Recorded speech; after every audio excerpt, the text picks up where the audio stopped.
Bonsoir, vous êtes sur la chaîne de Gaya's Daydream et je vous souhaite la bienvenue dans All Hallow Eves.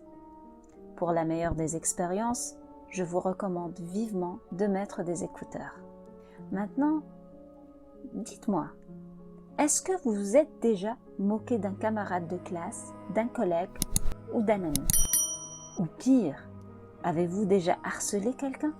J'espère que non, parce que les harcèlements, les moqueries sont des actes très, très vilains. Et si vous êtes déjà en train de faire un acte pareil, je suis sûre qu'après cette histoire, vous vous raviserez.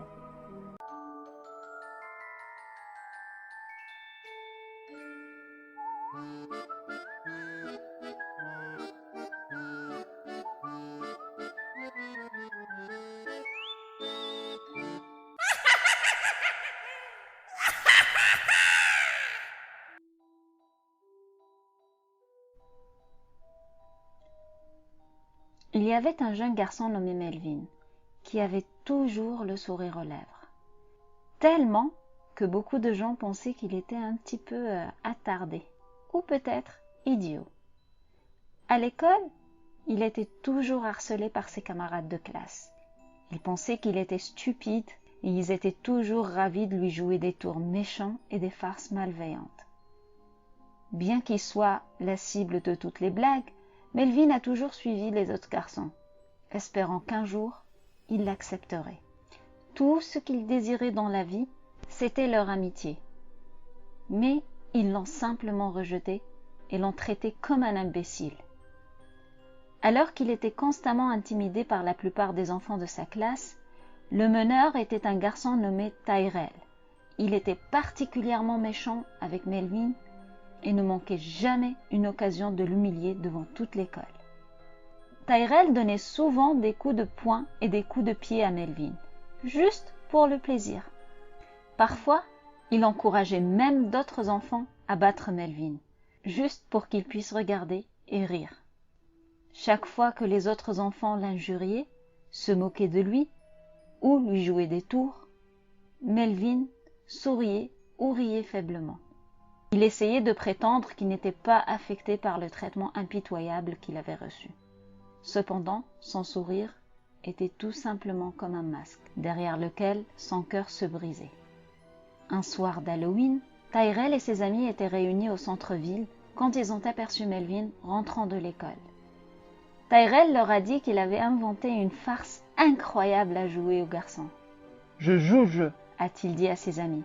Puis, il a couru, a attrapé Melvin par la peau du cou et l'a traîné vers le groupe. « Ce soir, nous allons déterrer un cadavre, » annonça Tyrell. « et tu vas nous aider. » « Ah, allez les gars, a répondu Melvin. S'il vous plaît, ne plaisantez pas sur des choses comme ça.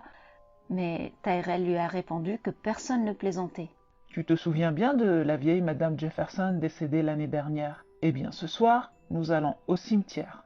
On va la déterrer et la laisser devant l'école pour faire paniquer tout le monde.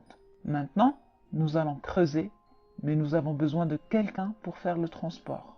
Et nous t'avons choisi. » Melvin a été choqué en entendant le contenu de la farce et a supplié Tyrell de l'épargner. « Tu ne peux pas me demander de faire quelque chose comme ça, a-t-il dit.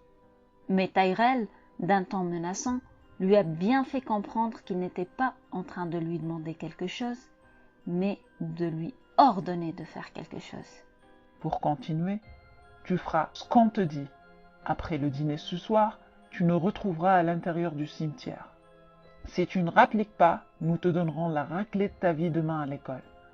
N'en parle à personne, sinon tu peux te considérer comme un homme mort. » Alors que l'obscurité s'installait cette nuit-là, Tyrell a rencontré ses amis au cimetière. Ils se rassemblèrent alors qu'il expliquait exactement ce qu'il avait prévu. Il allait se déguiser en cadavre et se cacher dans le cimetière, parmi les pierres tombales. Il ouvrit son sac et leur montra le costume et le masque en latex qu'il avait apporté avec lui. « Quand il arrivera ici, vous l'enverrez au cimetière et dites-lui de trouver la tombe de la vieille Madame Jefferson. Il y a une tombe fraîchement creusée au milieu du cimetière. Je vais me cacher dedans. Quand il sera assez près, je l'attraperai et le traînerai dans la tombe avec moi. Je vais lui faire tellement peur qu'il aura probablement une crise cardiaque. » Les autres garçons pensaient que c'était un bon plan et ne pouvaient cacher leur excitation. Tyrell a enfilé son costume et est allé se cacher dans le cimetière. Il descendit dans la tombe ouverte et attendit patiemment. « Ce sera la meilleure farce d'Halloween de tous les temps, » se dit-il en enfilant son masque en latex. Une demi-heure plus tard, Melvin arriva enfin et rencontra les autres garçons à l'entrée du cimetière. Il souriait, comme d'habitude, mais dans ses yeux, les garçons pouvaient voir qu'il était mort de peur. Il avait les mains dans les poches et tremblait visiblement. Les autres garçons l'ont envoyé dans le cimetière et lui ont dit de trouver la tombe. Alors qu'il s'enfonçait plus profondément dans le cimetière, l'obscurité sembla se refermer autour de lui. La seule lumière qu'il avait était celle de la lumière de son téléphone portable qu'il brandissait devant lui pour essayer d'éclairer son chemin. Melvin marchait entre les pierres tombales. Ses épaules s'affaissaient et ses mains tremblaient. Chaque petit son qu'il entendait le faisait sursauter de peur ou trembler d'appréhension. Enfin, il atteignit le milieu du cimetière et arriva à la tombe fraîchement creusée. Alors qu'il s'approchait prudemment de la pierre tombale pour lire l'inscription, une main sortit de la tombe et l'attrapa par la cheville. Melvin laissa échapper un cri et soudain, la main l'entraîna dans la tombe. Melvin était allongé au fond du trou, toussant et crachotant. En essuyant la boue de ses yeux, il vit un spectacle horrible. Il y avait un cadavre au-dessus de lui. Son visage était pâle et ratatiné. Ses yeux étaient enfoncés et son crâne était fissuré. Melvin se remit rapidement debout et sortit un grand couteau de sa poche. Tyrell était horrifié. « Attends, ne me poignarde pas » cria-t-il en reculant rapidement. « Et pourquoi pas » demanda Melvin. Dans la panique, Tyrell est tombé à la renverse et s'est emmêlé dans son costume. Et maintenant, Melvin le dominait en brandissant son couteau avec une lame brillant au clair de lune. « Attends, tu ne comprends pas » cria Tyrell en arrachant désespérément le masque en latex. « C'est moi, Tyrell, on te faisait juste une farce » Melvin continua d'avancer sur lui, serrant fermement le couteau et le levant au-dessus de sa tête. Sa voix était soudainement froide et son visage était tordu de rage. Il serrait fermement le couteau et l'a soulevé au-dessus de sa tête avant de dire « C'est toi qui ne comprends pas. Je savais que c'était une farce depuis le début. » Alors, dites-moi, après cette histoire, est-ce que vous prévoyez toujours de faire une petite farce à Halloween ? Maintenant, faisons un petit bond dans le temps, vers 2003, vers une sombre nuit d'Halloween de 2003. Un chauffeur de bus circulait dans une rue déserte quand il a vu une belle jeune femme au bord de la route. Il s'arrêta à l'arrêt de bus et elle monta à bord. La femme s'assit à l'arrière du bus et regarda droit devant elle.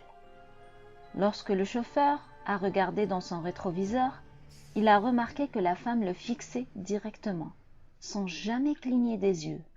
Mais quand il regarda par-dessus son épaule, la femme lui tournait le dos. Le conducteur a commencé à avoir vraiment peur. Il ne pouvait pas comprendre ce qui se passait. Puis, il arriva au bout de son circuit. C'était sa dernière station. Il s'est arrêté et a ouvert les portes du bus. La femme n'est pas sortie.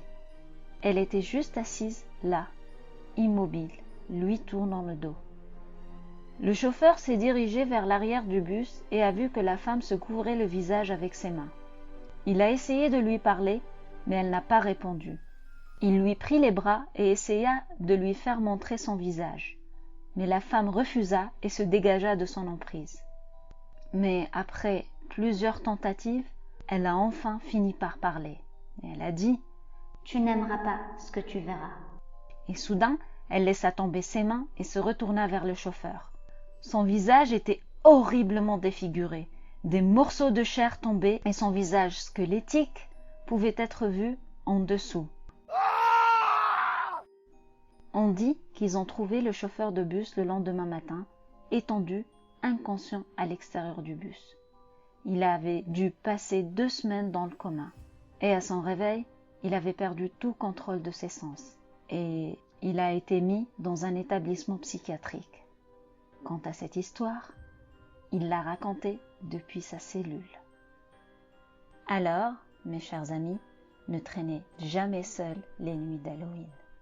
Et sur ces belles paroles, je vous dis à demain soir pour d'autres histoires encore plus terrifiantes. Mais en attendant, restez bien sages.